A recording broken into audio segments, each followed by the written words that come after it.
Thank you so much for having me. This is, do you know how much of a blast this is? Like, this is a crazy thing that's happening in the heart of the city. So many different churches coming together, so many different worship teams actually working together, learning together, developing.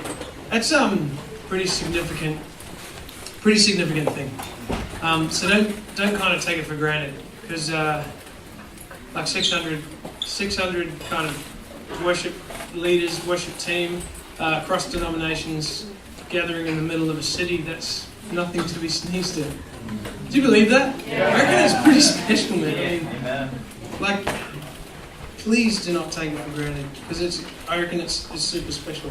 Would you be able to pull up Nehemiah 8 in there, please? Yeah, I'm going Old Testament. You guys, don't worry about it. And I started the last talk with this, and I want to say it again. 2 Corinthians 12:9, you know it really well. My grace is sufficient for you, for my power is made perfect in weakness. And so often we can look at the things that we are not very good at as those weaknesses, and we're thankful to God for being the strength in that weakness. But we can't lose sight of the fact that even the things that we are good at, even the things that we are capable in, even the things that we can achieve in, without God's strength, without God's power, they are still incomplete, they are still imperfect. So it's a great leveler. It actually levels us all out, because it doesn't matter how good you are, it doesn't matter how good I am, we still need the power of God to be perfected, right? So when we kind of head into these kind of talks, take everything that you hear with that in mind, if you get what I'm saying. Is that cool? Yeah. Make adjustments to your perspective. I think that's what these talks are about, because nobody's gonna take on everything that somebody says. You're gonna pick up little things here and there, and let those things sharpen your perspective. Because I feel like if our perspective is what steers us in life, then we should be making adjustments every day. And my reminder to myself is, an ocean liner, if you make an adjustment of just 1 degree on its course heading over 1,000 miles, that's quite a deviation. So think about your perspective in your life. That's what's steering you, and if you're making small adjustments every day, then God can easily guide you where He needs you to go. Do you agree with that? Amen. All right. Thank you, sir. Okay. Nehemiah 8. Wowzers. That's fine. It's on the next page. I just want to read a little bit. So Ezra the priest brought the scroll of the law before the assembly, which included the men and the women and all the children old enough to understand it. He faced the square just inside the water gate from early morning until noon, and read aloud to everyone who could understand. All the people paid close attention to the book of the law. Ezra the scribe stood on a high wooden platform that had been made for the occasion. To his right stood Mattathiah, Shema, Ananiah, Uriah, Hilkiah, and Messiah. And to his left stood Pedaiah, Mishael, Milkijah, Hashem, Hashbaddanah, Zechariah, and Meshullam. Ezra stood on a platform in full view of all the people. When they saw him open the book, they all rose to their feet. Then Ezra praised the Lord, the great God, and all the people chanted, Amen, Amen, as they lifted their hands toward heaven. Then they bowed down and worshipped the Lord with their faces to the ground. I'm going to stop there. I want to just kind of zone in on one particular part, which was on a platform built for the occasion. And what I'm going to talk about today, right now, is the purpose of the platform. And obviously we have a physical platform that you stand on, and that's great. That's kind of, every kind of church has that kind of thing going on. And it actually has a purpose. Like it says in Nehemiah, so people could see him. He actually, because he needed to be high enough for everyone to see him, he also needed his voice to carry out over the people so they could hear him. It was built for a purpose. So it's good to remind ourselves what the purpose of our platform is that we stand on, but also the platform that God's given us, the platform of influence. And don't kid yourself. He has given you a platform of influence. He has. Doesn't matter what your job is. Doesn't matter what your role is. Doesn't matter what your passion is. Doesn't matter what your calling is. He's given you a platform of influence. And now your job is to develop and use it effectively. So I want to talk about Firstly, the physical platform. You guys know what the purpose is. It's for service. It's for ministry. It's for the equipping of the saints. It's for sowing the salvation message. It's for encouragement. It's for prayer. It's not for stardom. It's not for creating, like I like to say, it's not for creating Christian rock stars. It's not. I like a lot of our students who come to our college are like, when is it going to be my time to shine? When am I going to be able to, shine, show what I've got? And I'm like, you've got it all wrong. The platform is not an opportunity to shine, it's an opportunity to serve. But the funny thing is, when we humble ourselves and serve Him, He allows us to shine. It's a crazy thing. Psalm 37, Christy read it last night. Commit your way to the Lord, trust in Him, and He will do this. He will make your righteous reward shine like the dawn, your vindication like the noonday sun. So when we set our compass towards service, He takes care of the rest. It's an amazing thing. Wait a minute. I made a mistake. We have to make sure we understand that it's a privilege to be part of His ministry. How many times have you heard someone say, my ministry, it's part of my ministry? And I have no problem with that. I actually think we need to understand what we're actually entrusted with, but we also need to understand that this is His ministry that we get to be a part of, and it is a privilege to be a part of His ministry. It is. And this is why we get to develop a platform of influence. That platform has a purpose too, and it doesn't matter where you are. It doesn't matter whether you're at work, or you're a worship leader, or you clean toilets, or whatever. We have a conference in Sydney, and we have we call it a refresh team. We used to call it an excellence team, but then that just didn't work. So we called it a refresh team, and they're the ones who clean the bathrooms. But it's amazing, the stories, the most impacting stories that come out of Hillsong Conference are not the stories of crazy worship moments or amazing openers or any of that. It's our delegates' encounters with these volunteers. The people that clean the toilets, the people that help mums, single mums and women to their cars in the dark. It's people that go the extra mile and help. And so the stories that come back are about these amazing volunteers, these amazing servants. The crazy thing is they're just operating in their platform of influence. What they have is maybe it's a bathroom to clean. But what they do with that could be amazing. And I know that this gets a bit cliche, but to be honest, there's truth in cliche sometimes. That's why we've been saying it for years. It only becomes cliche because people get sick of it. Oh, that's what I think anyway. So these kids, they get to clean the toilets, they get to clean bathrooms, they get to empty bins, but they encounter people who are like, hey, tell me about yourself. And then this guy's like, I'm a lawyer, and I just took time off work to serve at the conference. And then the delegate's like, you're a lawyer, but you're cleaning toilets. That's pretty crazy. And the guy's like, yeah, I'm just pumped to serve. Are you having a great week? And then back on them, And it's amazing the amount of people who go away from a conference like that, and they're so impacted not so much by what happened on the platform, but what happened in the bathroom. But you get what I'm saying. You have a platform of influence. And your platform has a purpose. It was built for the occasion. I love that. I love that it says he stood on a high wooden platform that was built for the occasion. I think that's really special. I know that when I first started worship leading, when I first played guitar in church, in our church, we'd rehearsed and everything, and the service was starting, and I was walking up onto the stage, and I felt like God said this to me. He said, hey, big guy, big shot, would you still do this if no one knew that it was you doing it?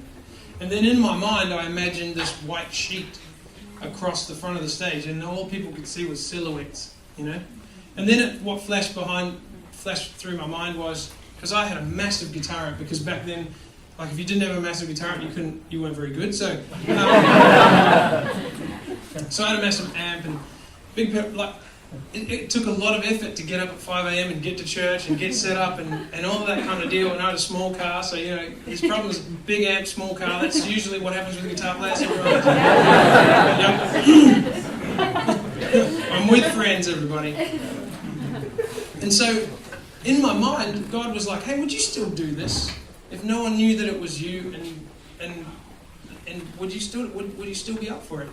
And I remember just thinking about the sheet, and I was on the staircase leading up to the stage, and I kind of stopped, and all the other musicians are kind of like walking up and they're bumping into me, and they're like, "What are you doing, dude?" And I'm having this moment with God where he's just reminding me before I even get up there, "Hey, make sure you know what this is about, because this isn't about you, and it's not about showing off what you can do. This is about serving my people and ministering to me." And I was like, good talk.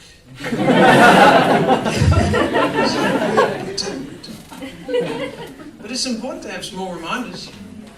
Reminding yourself what your platform is really for. Because He will build you up. And He will give you opportunity to use that platform. But I tell you what, man, if you can't shape your perspective, if you can't shape what the little things that motivate you, if you can't keep your little checks and balances going, then it's just further to fall. It's more to lose, and it's more painful. I love the little checks and balances. I have these little things that I do all the time, and they're so stupid. I mean, they're not stupid, but they are. They've just become this thing that I do now, and it's crazy. Like, as I'm walking onto the platform, I'm getting a bit close to that. As I'm walking onto the platform, I see the sheet, and I remember the thing that God told me. So then, as I'm walking across the stage, I'm praying for those people that we're about to minister. I'm praying for these people that I'm about to lead, and I'm saying, "Oh, Lord, just be glorified. Let Your name be glorified." And that's it sounds funny, but and it can, and if you're not careful, it can get a little bit kind of routine and without. But all I'm saying is, when you are genuinely motivated by what pleases God, I'm walking across that stage, just reminding myself, knowing that I never graduate from needing to remind myself. You know what I'm saying? So I feel like when we humble ourselves like that, when we actually go, "Well, God, this whole thing, the whole point of everything, the whole point of this, the whole point of the stage, the lights, the sound system, the whole point of church is so that people might come into community with You, and that they may worship You, they may be impacted and equipped to then help other people and bring them to You." So if everything that I'm kind of thinking doesn't fit into that, then I need a readjustment. I was in a staff meeting the other day, and we had a HR presentation. So exciting. But what was funny was, John, the guy that heads up our HR, he gets introduced. "Okay, John's going to come and talk to us, so make him welcome." And he gets up, and a few people are like, "Hey!" And I was watching across a link, so he wasn't even in the room. But so we kind of were like, "Hey!" And then it was great. He talked about what he talked about. And at the end, the campus pastor for that particular campus gets up and goes, "Hey, I just want to remind you guys of one thing." So there were some people that honoured John when he got up to speak, and there were some people that kind of just were really familiar. And if you were in the group of people that were really familiar, you need to change. And he goes, "Have a good day, everybody." I got it between the eyes, So, but those little reminders, and that was pretty hard. Like, this guy Krishani's the most lovable guy, but he'll give it to you absolutely straight. So he was like, if that's you need to change. And we were like, "Okay, that was me. I feel bad." All right, got the message. So, but those little reminders are so healthy for us. They really are. And so make sure you're kind of getting your perspective and figuring out what motivates you. Have a little safety system, like I do with the sheet. I actually can't escape it now. I walk up, see the sheet, see the silhouettes, and go, got it, I got it. You don't have to remind me again. But it's good, you get what I'm saying. Number 2, so the first one was understand the purpose of the platform. Number 2 is build a trust and credibility. We build our influence and credibility with both God and with people. And the one thing if you're writing this down, the one thing I'd love you to not forget is the byproduct of trust is empowerment across the board. The byproduct of trust is empowerment. So when we develop a trust, we are more empowered. It's just what happens. We develop a credibility and trust with our people. Now, Nehemiah 8. Now all the people gathered together as one man as one in the open square that was in front of the water gate, and they told Ezra the scribe to bring the book of the law of Moses, which the Lord had commanded Israel. They trusted him. They trusted him, so he was the one that they called on to read the law. They trusted him. He had a credibility with them, so he was empowered to use his platform. That was good for a purpose. Okay. You guys need to loosen up a little bit. They trusted him. He was the one they asked. He was the one they went to because he had developed a credibility as somebody who knew the law, that was trusted by God. He was known as a scribe. People watch you, you know. They look for your example on and off the platform. So when you are not worship leading, or when you're not playing, and then we're standing, on the second row or at the back row, and we're just watching, when we're looking at the lights, or we're listening to the mix, and we're not getting involved, they're watching us. They're watching for our example, because they think this: okay, our senior pastor has entrusted that person to lead our church in worship, but when they're not on the stage, they're just chilling out at the back. Or they're not even in the service when they're not leading. People notice that stuff, and they're not silly. They know it. They watch. I mean, we have these young guys in our church, and they're awesome guys, man. They're just great. They've got such energy, they've got such faith, and they just want to serve God. But they get caught up in the sound, and so on a Sunday morning, if they're not on, they're standing in the second row and they're just kind of listening. And I'm kind of like, and I'm looking at them like this, and they're like, oh, yeah.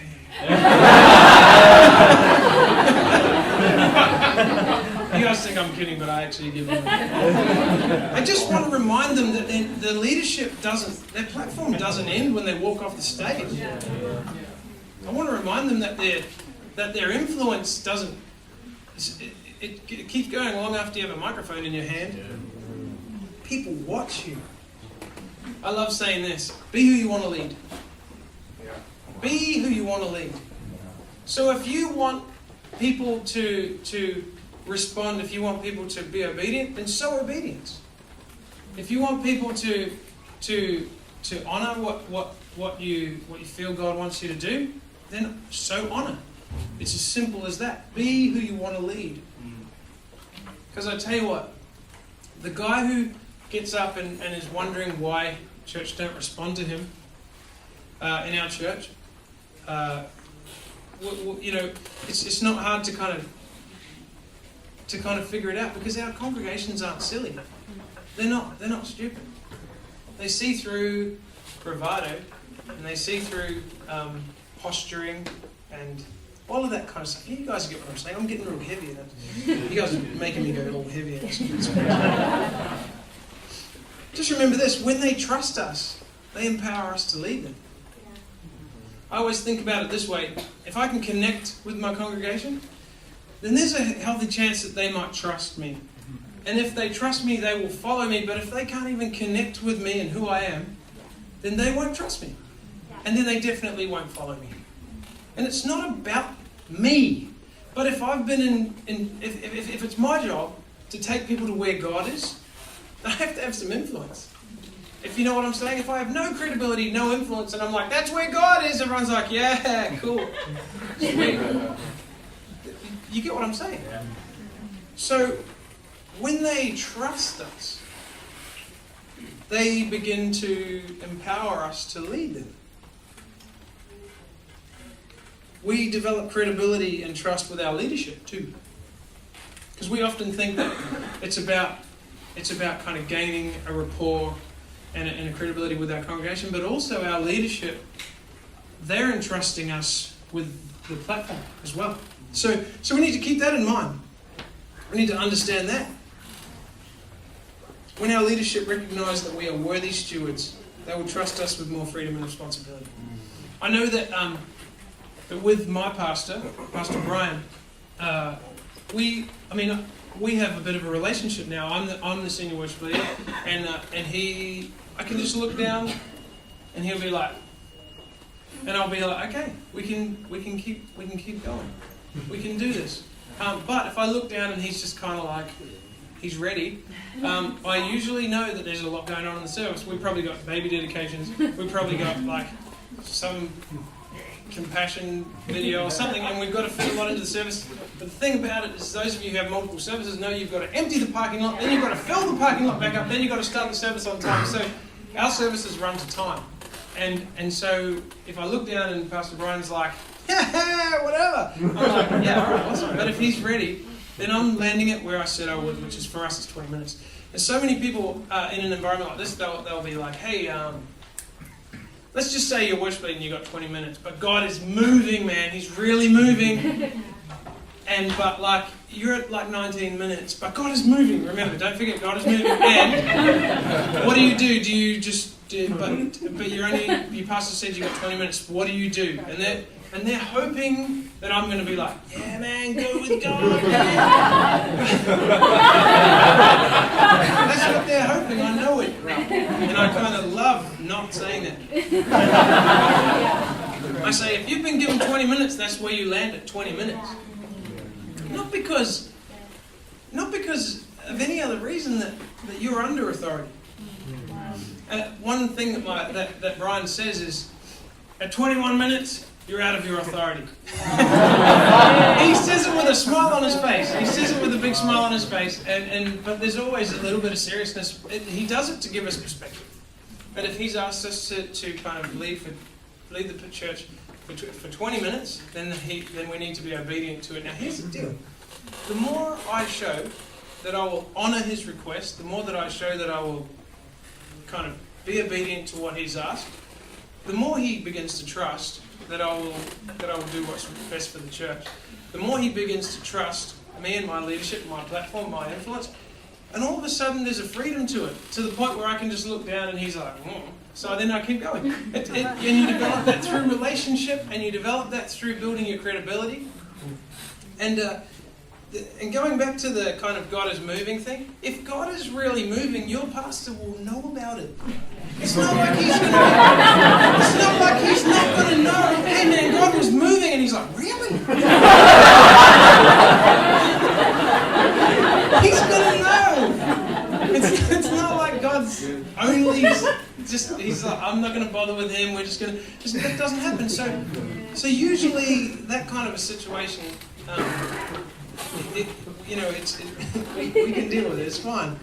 But I would say, if you honour leadership, if you submit to leadership, and if you are an obedient follower, then you begin to grow your credibility with your leadership, then you begin to be empowered to lead.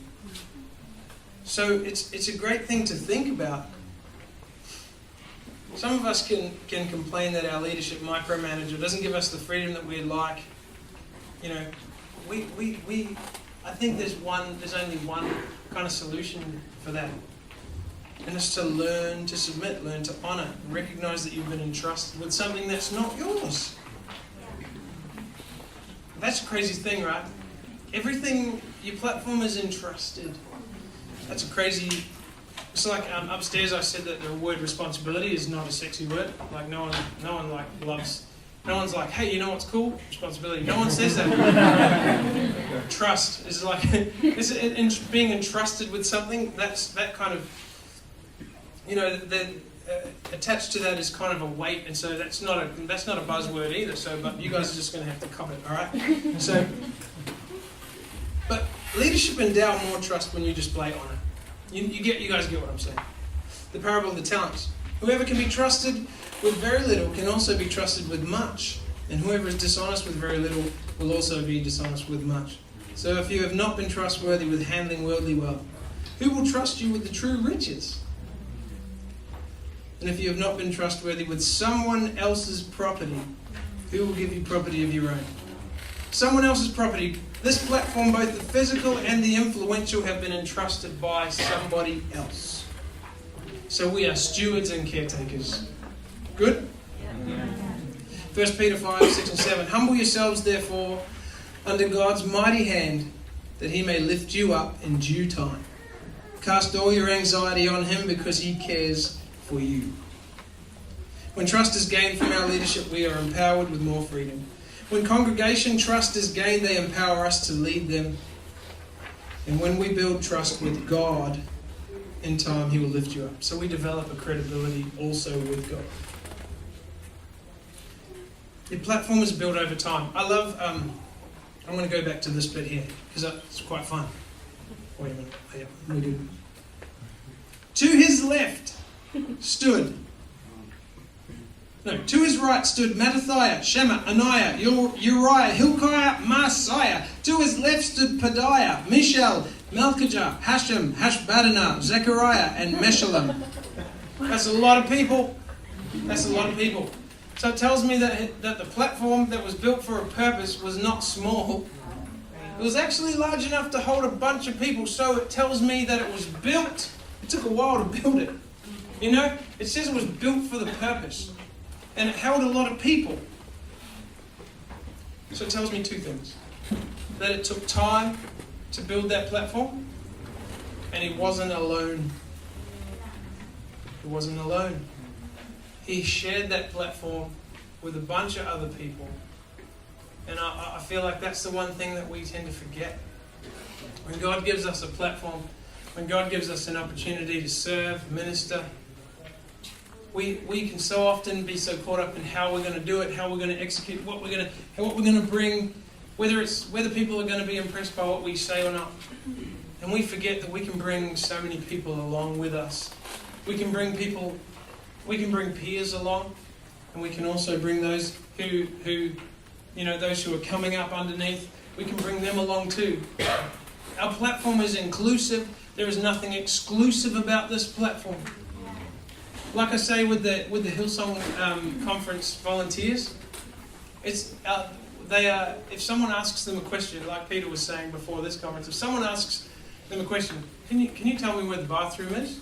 They don't tell them, they take them, but they stop at the door. Stop at the door. So we can take people on the journey. We can use our platform not only to help people, but to build people. My last point is use your platform to serve, build, and empower others. Encouragement is the lifeblood of growth. It's the lifeblood of growth. With our new worship leaders, bringing them through and kind of giving them responsibility, and we have a bunch of different size services, so people kind of they serve where their fit is for the time, and the way that we kind of promote growth and get people to develop is to say, hey, this is where you're at right now. This is where you're serving, and I think for you to get to that next level, these are the things that I'd love to see you develop and work on. These are the things I'd like you to be aware of when you worship lead. These are the things I'd like you to work on. And this is the person I'd like you to talk to about it. And so you connect them with somebody. Your feedback is propelling them forward. It's not whacking them on the head. Because so often we can be like, you a flat man? Get better at singing. And people are like, I'd rather quit, So we can easily our feedback can come across like that sometimes. So So we need to make sure that we're using our platform in a way that propels others forward. Hey, these are the things I feel like if you worked on them, they would propel you to the next level. They would actually help you to grow as a worship leader. They would actually help you to grow as a leader, or whatever it may be. We're using our platform to equip, empower, and build others. It's so important. When we're selfless with our platform, I feel like God has the opportunity to build it. You get what I'm saying? Yeah. I look at Tim Hughes, and what are you guys doing in my lecture? Because he's amazing. So, if you need to get up, you've got 5 minutes left. But he is amazing. He's amazing, and when you meet him, you wouldn't you wouldn't realize kind of what he has achieved and what God has done through him and his family. Like the stories of how many of these kind of training events and these little get-togethers that are happening all over the world through Worship Central is mind-boggling. No one church could do that. No one denomination could do that. Only something that could cross denominational lines with the power of God could do that. And what is happening is freakish, it's crazy. So I look at Tim and I see that he's got this platform, an amazing platform. He's got authority, he's got credibility. He has no problem letting other people just do what they do. He doesn't feel the need to get up there and establish the fact that he's the big boss. I love that, man. I've just been watching the entire time. And it's knocked me out because here's a guy with a platform bigger than most of us could imagine, and he's just like so empowering, so trusting. And and one thing he said is, I don't want people to have to do it a certain way. It needs to take on a life of its own. And that's a maturity that's rarely ever seen. Usually it's, hey, we've got this model and in order for you to be a part of it, you have to stick to our franchise model. It's legit, it happens. But that's not his way. And I feel like when you use your platform to build and empower and equip others, God builds your platform. It's as simple as that. Because he can trust you. And remember, the byproduct of trust is empowerment. Nehemiah 8, verse 8. So they read in the book of the law of God distinctly and gave the sense and caused them to understand and read. So he stood on the platform, built for a purpose. He delivered the law and caused them to understand the reading. So just remember, you have a platform. It doesn't matter what you're doing. You could be on OHP. Do you guys some people still have OHP? Do you know what that is? It's like the clear plastic with the words and you put it on the machine. Yeah, but we call it OHP because we're Australian. We kind of abbreviate everything. If your name's David, it becomes Dave. But if your name only has one syllable, like John, it becomes Jono. Okay? That's what's happening.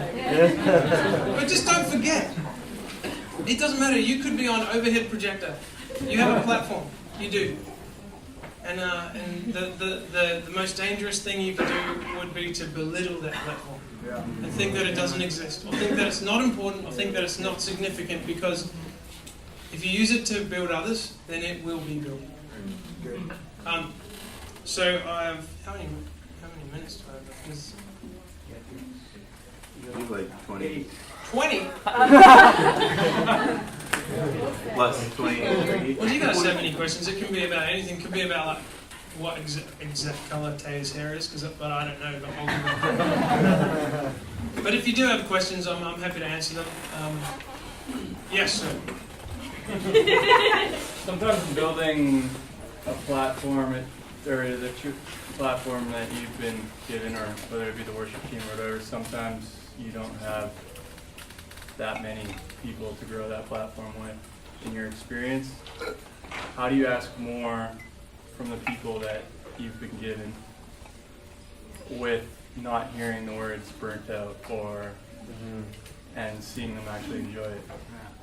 That's good. Good question. upstairs we talked a little bit about culture, and culture is something that you have to be. And I know this isn't like a romantic question. I think that the romantic answer that people are hoping for. But so often I think we have to be what we want to see, and it's we, you know, you can't just kind of write your cultural goals on the wall and then kind of check back in 2 weeks and then expect for that to be the culture of your church or your team or whatever. It's something that you actually have to be. And one thing that I love about my senior pastor, I know I mention him a lot, but he truly is a hero of mine. But he talks about that what I'm a part of is bigger than the part I play. So often we need to remind ourselves that we are a part of something significant, the church. And I'm not talking about a church, your church, my church. I'm talking about the church is the most significant thing that's happening across this earth right now. And I truly believe that it is God's plan for the salvation of the earth. So we need to be reminding ourselves, we need to be reminding our friends, our team members, that what we're a part of is significant. And yes, our part is valuable. Yes, our part is significant, but it's no bigger. It's not bigger than what we're a part of. And the sad thing is that people can think that, you know, I'm bigger than the team. And you see it in sports all the time. Players, and they think they're bigger than the team. And thanks to the media, so often they're proven right. But that's not the case when it comes to the church. It's not the case when it comes to what God is doing. And so I seriously think it becomes a thing that we address with our team, and we encourage them to actually sacrifice. And I know that, because here's the interesting thing about hearing the terms burned out. It's real. It's real. People get tired. But what I would like to bring our focus back to is perspective. So, sacrifice comfort is the antithesis of sacrifice. But the problem is that what, like, comfortability kind of, everybody kind of expects comfortability, but they're hoping for significance, if you know what I'm saying. So people want to win the gold medal, but only a few people are going to actually train to win the gold medal. If you get what I'm saying? So we want opportunity and we want crazy things to happen, but we only want to be out one night a week. You know? Yeah. You guys get what I'm saying? And this isn't, I'm not speaking from a judgmental position at all. But what I'm saying is part of our job as leaders is to enlarge our people's kind of their capacity, their ability to carry, their ability to kind of identify where their contribution may be relevant and needed. And so, I mean, it's a real thing. I hear that all the time. Man, so burned out. I'm like, it's cool, but how are you going with God? Because I know that He kind of He gives you perspective. He gives you strength. And often it's not the. It's either an excuse or it's an indicator that they're not doing very well. If you get what I'm saying. Anybody else? Yes. How do we avoid a place of comfort or not depending on God when you're building a platform? So like that kind of, I guess that spot where you start becoming self-dependent instead of God-dependent. Because I guess when you build a platform, sometimes you can tend to put your purpose in that instead of God. But that's what I guess that's what I'm talking about is you understand the purpose of it. I was going to say something and I forgot. What I say is like, okay, let's just say that in New York, Carl is one of our pastors, and he has a lot of non-Christians come into his service, and so he's like, hey, saying to our worship leaders, hey, I don't want you to say lift your hands. I want you to say, if you're comfortable, lift your hands. And because I don't want to freak out the people that have never been to church or the people that kind of like have been in the occult or whatever, and they're coming to church for the first time, because they get all sorts, man, and I mean all sorts. It's craziness. And you got like a tattooed, pierced pierced up NBA player next to a street cleaner, next to a pop star, next to a homeless guy. It's the craziest thing you've ever seen. So he says, don't say lift your hands, say if you're comfortable lift your hands. But in Sydney I say, if you say if you're comfortable lift your hands, then we're going to have problems. Because in the suburbs of Sydney, comfort is the enemy. It really is. It's. I don't care about comfort. You just drove here in like you want for nothing. We're in the top whatever percent of in the world, and we have no needs. But we come and we come to church, a place where we actually God requires our sacrifice, and we want to be comfortable, and it annoys. I'm sorry. So when I say I don't care about, so instead I say, if you love Jesus, lift your hands. And then Carl goes, hey. I'm like, what? I mean, straight up. Those who don't love Jesus yet, they don't have to lift their hands, but if you love Jesus, you know what I'm talking about. So lift your hands. You get what I'm saying? Like, yeah. Anybody? Yes. Jad, you said something upstairs which is really interesting from worship leading. That is, we need to cater to the people's needs, not necessarily their opinions. And we kind of heard this morning when you think about people's opinions. So I'm going to get in so much trouble. It's so relevant because worship leaders sometimes all we hear are people's opinions. Yeah. Is there a way that you can maybe break down ways that you can sort of dig beyond the opinion to sort of understand what the need is, so that we can serve that need from our platform? Yeah. Well, I mean, for me, I identify what people need the most, which is salvation. They need love and validation. Validation is important. The church needs to be a place where people actually feel safe. And maybe feel like it's safe enough for them to be vulnerable with God and with people. Do you know men are the... Oh man, they're so frustrating. Men are frustrating. Men are frustrating. Because, but what I know is that if I key the song too high, men will not sing it. But the women will sing in whatever key. Even if it's in the worst key possible for them, they'll be like...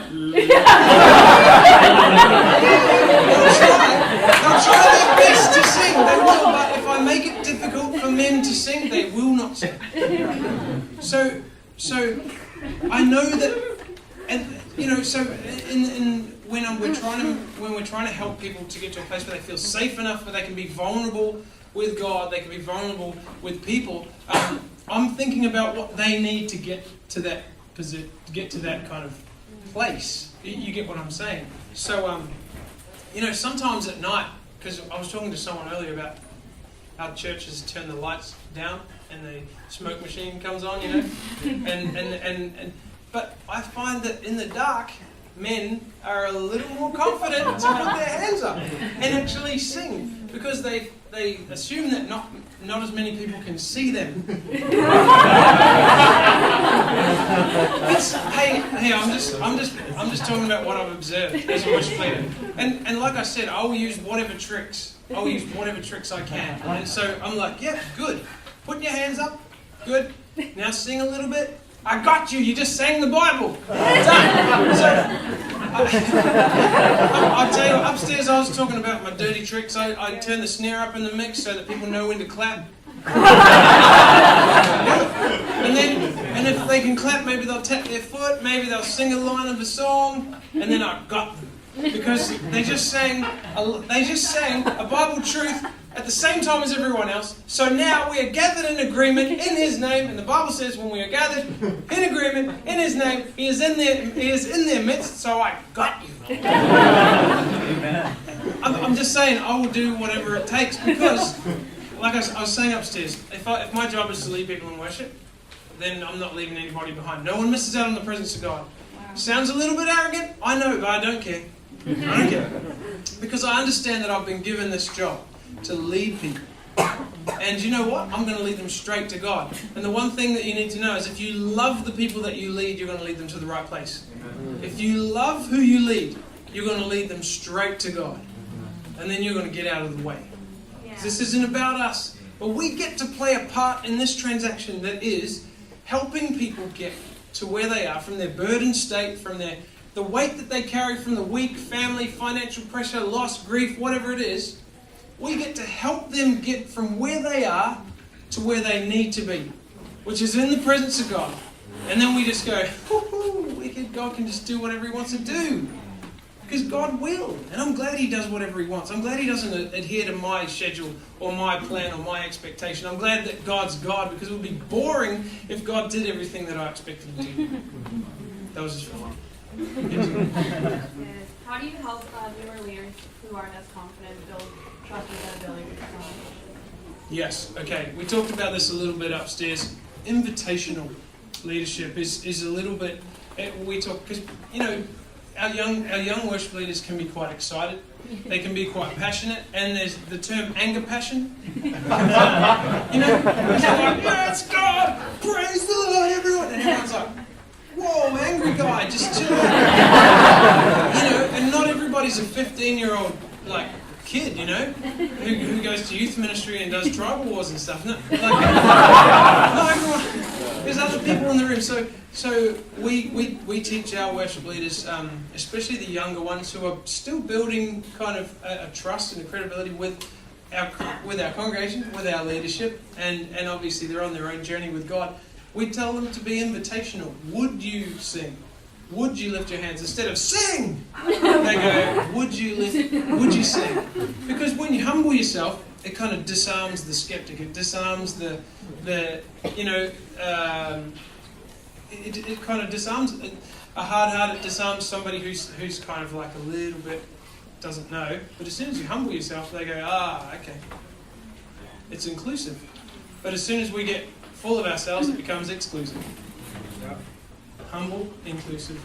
So that's where we tell them to start. And also tell them not to talk too much in between songs.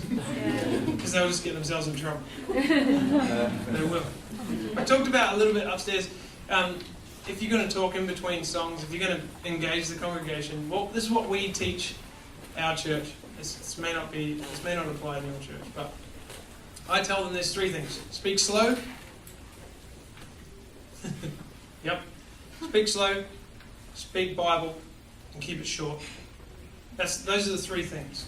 Because if you bring your personal revelation, as good as it is, and as great and as profound and as amazing as it is, I'm 35, so it took me 35 years to stumble across what God showed me this morning. So it'd be a bit of a tall order to expect your congregation in the time that you deliver your little piece of wisdom, it takes them. So they have to listen to it, they have to process it, then they have to decide whether or not they agree with it. Why not just use the Bible? Because then if you say, hey, Psalm 100 says, enter His gates with thanksgiving and His courts with praise. This morning we bring thanksgiving. They go, whoa, Bible, I agree. They don't have to think about it because it's just an example, but it basically is, it's a foolproof way because you can get into trouble. You bring a revelation that God has revealed to you, and you only, and then you're trying to inspire the church, but really all they need to be is gathered in agreement in His name. So if you say, you know, the mountains melt, in Psalm 97, mountains melt like wax in the presence of the Lord. I thank you for your presence, God. They immediately go, that was Bible. I agree with what He's saying. So all of a sudden we're gathered in agreement. He's in our midst. It's simple. So keep it short. Speak slowly. Keep it short. Keep it Bible. The reason why I say speak slowly is a PA system doesn't like 2 things. When you speak really fast and when you speak really high. You get what I'm saying? Yeah. So, I mean, PA systems, they just for some reason don't like people with super high voices who yell and speak really fast. People just don't translate well. So, if you want to connect with the congregation, speak slowly. And if you have a high voice, try and just bring it down a little bit. so that people can actually hear what you have to say. And if you're encouraging them with the Word, with Bible, then they'll easily agree, and they'll easily fit in with they'll easily kind of agree, and as I said, we gathered in agreement. Thank you.